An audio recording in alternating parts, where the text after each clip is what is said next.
कि उनका भाई पढ़ाई अलग ही हुआ है। तो वो कहते नहीं है कि मिले मुलायम काशी राम, हवा में उड़ गए जय श्री राम। लेकिन जो अभी बीजेपी जो चल रही है, वो कहती है कि भाई देव से देश, राष्ट्र, राम से राष्ट्र। वो कहते हैं कि राम से राष्ट्र का दरवाजा जो खुल रहा है, उस ओर चल रही है, विकास की ओर चल रही है। तो हमें भक्ति भी चाहिए, देशभक्ति भी चाहिए, राष्ट्रभक्ति भी को भी लेके चल रहे हैं।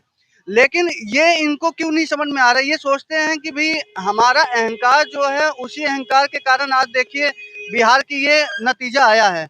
क्या यूपी में भी यही नतीजा आएगा इनके अहंकार की वजह से? देखिए मामला ये है ना, हमें अपनी जड़ें समझनी होंगी। हमारी मूलता क्या है, हमारी मूल क्या जड़ें क्या? हमारा जड़ सनातन है, हमारी जड़ें पश्चिम नहीं है, हमारी जड़ें वो नहीं है डिस्को पार्टी और ये सब हमारी जड़ें नहीं है। जब तक हम अपने मूल को नहीं समझे, हम पहले क्या थे, हमारा क्या था कि हम खुद भी पलते थे, दूसरों के हम कोई हमारे 1834 में जब लॉर्ड मैकाले भारत आया था, उसने भारत घूम के क्या कहा था कि मुझे एक भी निराश्रित नहीं मिला, मुझे एक भी ऐसा व्यक्ति नहीं मिला जो किसी दूसरे पर आश्रित हो, मुझे एक भी भिखारी नहीं मिला। हम वो जड़े हैं।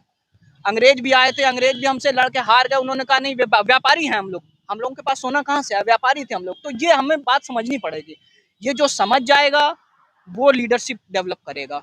ये वो लोग नहीं समझ रहे, उनको कुर्सी चाहिए भाई। उन्होंने क्या है बात समझिए। अब ये जो नई सरकार है ये क्या कर रही है, आर्थिक चोट दे रही है। अतीक अहमद के साथ क्या हुआ, उसके घर खोद दिए गए, उसका सब कुछ बंद कर दिया, आर्थिक चोट दी जा रही। तो आर्थिक चोट का मतलब आप समझिए कि वो फिर डेवलप नहीं हो पाएंगे। आर्थिक चोट, किसी भी देश को आपको बर्बाद करना है तो उसको आर्थिक चोट दी। अंग्रेजों ने हमें आर्थिक चोट दी, हमारा ही चीजें, हमारा धन लूट के ले गए। तो इन लोगों को आर्थिक चोट दी जाएगी। तो अब बात समझिए, इन लोगों को ये समझना पड़ेगा कि हम क्या समझ रहे हैं। इनको ये समझना पड़ेगा कि भारत की जनता क्या चाहे। हम वही भारत चाह रहे हैं जो 1857 से पहले था।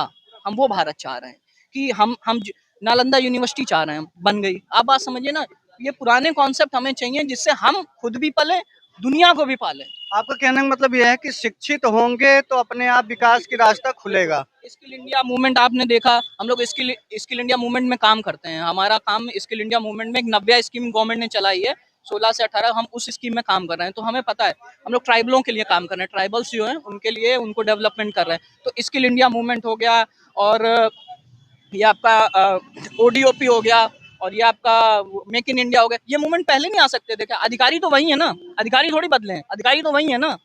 इच्छा शक्ति बदल गई है, करने की क्षमता बदल गई है। ये सरकार चाह रही है कि ये चीजें, पहले स्किल इंडिया स्कीम चलती थी, इसके पहले भी 2014 से पहले भी चलती, स्टार के नाम से चलती थी। उसमें क्या होता था, उसमें इंस्टीट्यूट वालों से कहा जाता था आप इतने बच्चे दो,